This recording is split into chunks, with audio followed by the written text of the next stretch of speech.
Mungkin sedikit saja Kiai Asep, sepertinya sulit ya ketika kita hidup di zaman sekarang ini yang penuh dengan ghibah begitu ya, di zaman serba modern begitu ya.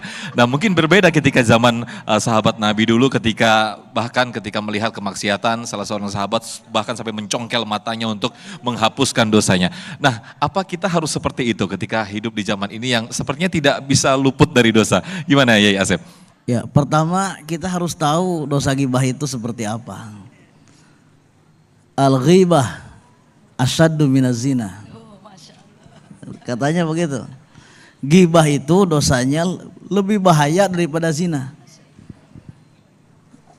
Ada jamaah yang bilang, Ustadz lebih bahaya dari zina ghibah. Iya. Zina aja katanya. Jadi milih akhirnya.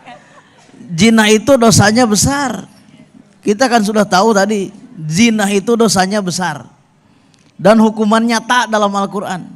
Ada yang dirajam, ada yang dijilid. Itu saking besarnya dosa zina.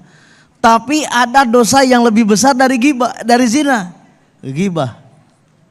Kadang-kadang seperti dianggap kecil, seperti dianggap remeh.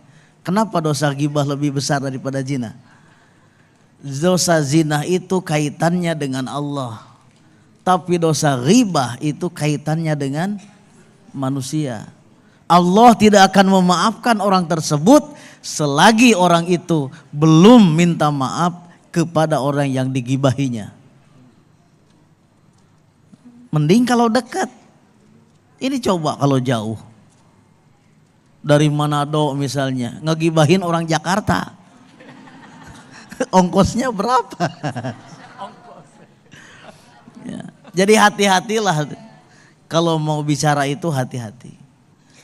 Kemudian yang kedua ada hadis Imam An-Nasa'i mengatakan, kullu syai'in laisa min dzikrillah fahuwa la'ibun wa lahun.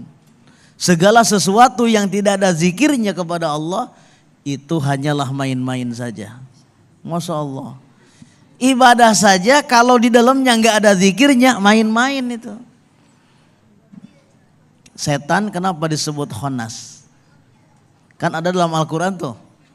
Qul a'udzu birabbin nas malikin ila min syarril waswasil. Tuh.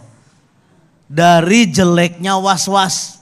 Siapa waswas? Pengacau. Siapa? Setan. Dalam tafsir Jalalain, waswas itu setan. Kenapa setan itu disebut khannas? Li'annahu yahnusu wa yata'akharu anil qalbi lamma dzukirallah. Karena setan itu mundur. Jadi khannas itu mundur artinya. Setan itu mundur dari manusia, dari hati manusia, ketika di hati manusia itu ada zikir kepada Allah. Jadi kalau segala sesuatu itu mau dianggap ibadah oleh Allah, barengi dengan zikir di dalam hatinya. Nah, itu tadi dosa yang tidak kerasa itu. Kan ada dosa lahir, ada dosa batin. Dosa batin itu hati lupa kepada Allah Subhanahu wa taala. Baik, Masya Allah, terima kasih Kiai Haji Asep Anom, guru kita Ustaz Salome, terima kasih Ustazah Siti Lulu Muflih atas pencerahannya di siang hari ini. Mudah-mudahan kita semua di siang hari ini menambah khasanah keislaman kita dan juga dihindarkan dari dosa-dosa kecil dan juga dihindarkan dari sifat meremehkan dosa kecil yang itu Masya Allah akan berakibat ke dosa yang besar.